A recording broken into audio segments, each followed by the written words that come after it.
இறைவனுக்கு நன்றி. இனிய நண்பர்களே, நியூ பேசும் படத்திற்கு நீங்கள் வழங்கி வருகின்ற நல்லாதரவுக்கு நன்றி. இன்றைக்கு கடிதம் எழுதுகின்ற பழக்கம் இல்லை. எல்லாம் டெக்னாலஜி வளர வளர அந்த பழைய முறைகள் எல்லாம் போய்விட்டன. ஆனால் ஒருவர் நேருக்கு நேர் பேசுவதை விட கடிதத்தில் பேசும்போது சில நேரங்களில் உணர்ச்சி பூர்வமாக கடிதம் எழுதும்போது வார்த்தைகளை தேர்ந்தெடுத்து அழகாக கோர்வையாக எழுதுவது உண்டு. இதுதான் அன்றைக்கும் இருந்தது, இன்றைக்கும் இருக்கிறது. ஆனால் கடிதம் எழுதுகின்ற முறை இப்போது இல்லை.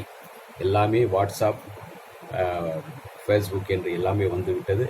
ஃபோன் வந்துவிட்டது. எல்லாமே எல்லார் கையில் பாக்கெட்டில் ஃபோன் இருப்பதால் நேருக்கு நேர் பேசுவது சாத்தியமாக இருக்கிறது. அதே சமயத்தில் கடிதம் எழுதுகின்ற முறை மிக சிறப்பான ஒரு முறை என்பதற்கு மறக்க முடியாதது. சூப்பர் ஸ்டார் ரஜினிகாந்த் அவர்களிடம் ஒரு சமயம், நீங்கள் யாருக்காவது கடிதம் எழுத விரும்பினால் யாருக்கு எழுதுவீர்கள், என்ன எழுதுவீர்கள் என்று கேட்டபோது பல வருடங்களுக்கு முன் அவர் ஒரு கடிதம் எழுதினார். அந்த கடிதத்தில் தன்னுடைய குருநாதரிடம் மறுபடியும் எனக்கு நடிப்பு சொல்லிக் கொடுங்கள், திட்டாதீர்கள் என்று கேட்டுக்கொண்டார். யார் அந்த குருநாதர் என்று உங்களுக்கே தெரியும். அவர் எழுதிய கடிதம் என்ன என்பதை இங்கு வாசித்து காட்டுகிறேன். அவர் அந்த எழுதிய கடிதம் பொம்மையில் வந்தது. அந்த கடிதம் இதோ உங்களுக்கு வாசித்து காட்டுகிறேன். என் அன்புக்கும் மதிப்புக்கும் உரிய திரு பாலச்சந்தர் அவர்களுக்கு வணக்கம். உங்கள் ரஜினி எழுதும் கடிதம். உங்களது 3 முடிச்சு படத்திற்கு பின் கடைசியாக அவர்கள் படத்தில் நடித்தேன்.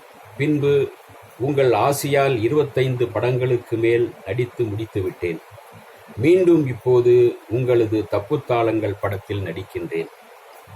உங்களை விட்டு வந்த இந்த குறுகிய இடைவெளியில் உங்களிடம் கற்றுக்கொண்டதை மறந்துவிட்டேன்.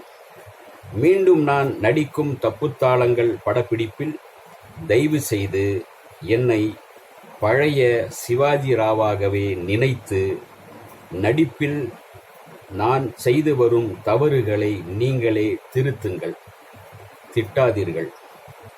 என்னை புதுமுகமாகவே எண்ணி உங்களது ஆசியுடன் நடிப்பை கற்றுத்தரும்படி கேட்டுக்கொள்கிறேன்.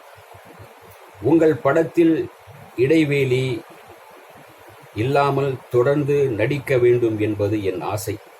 இதை எல்லாம் நான் எப்படி நேரடியாக சொல்ல முடியும்?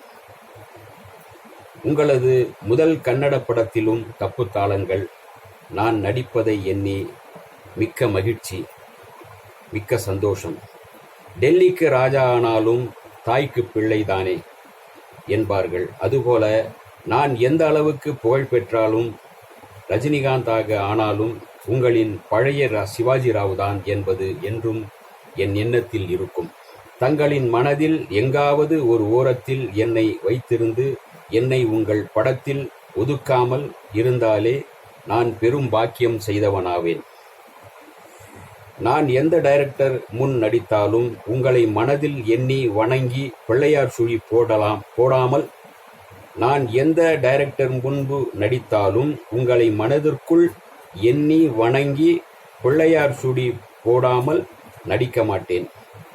உங்கள் ஆசிகளுடன் என் மனக்குறைகளை வெளியிட வாய்ப்பளித்த பொம்மை பத்திரிகைக்கு நன்றி கூறி விடைபெறுகிறேன். தங்கள் அன்புள்ள ரஜினிகாந்த்.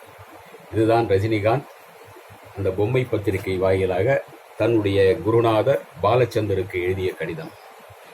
எப்படி அதாவது இதை நேரடியாக அவர் சொல்ல முடியாது. சில விஷயங்கள் தொடர்ந்து பாலச்சந்தர் படங்களில் நடிக்க வேண்டும் என்ற ஆசை இருந்தது. ஆனாலும் அது நேரடியாக சொல்ல முடியாது இல்லையா? இப்படி ஒரு கடிதத்தின் மூலமாக நிறைய விஷயங்கள் பேசலாம். கடிதத்தின் மூலமாக பிரிந்து போன நண்பர்களும் ஒன்று சேரலாம். காரணம், கடிதத்தில் நாம் எழுதுகின்ற வாசகங்கள் தான் அவர்களின் இதயங்களில் போய் நுழைகின்றன, அவர்கள் இதயத்தில் இடம் பிடிக்கின்றன.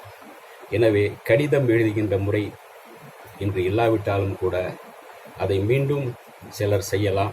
ஆனாலும் இந்த கடிதம் எழுதுகின்ற முறையை, இந்த தொடர்ந்து பல பிரபலங்களின் கடிதங்களை உங்களுக்கு தொடர்ந்து வாசித்து காட்டலாம் என்று நினைக்கின்றேன். அடுத்து எம்ஜிஆருடைய கடிதம் நாளை வாசிக்கலாம். நன்றி, வணக்கம். இந்த வீடியோ உங்களுக்கு பிடிச்சிருந்தா லைக் பண்ணுங்க, ஷேர் பண்ணுங்க, கமெண்ட் பண்ணுங்க, சப்ஸ்கிரைப் பண்ணுங்க, மறக்காம பெல் ஐகானை கிளிக் பண்ணுங்க.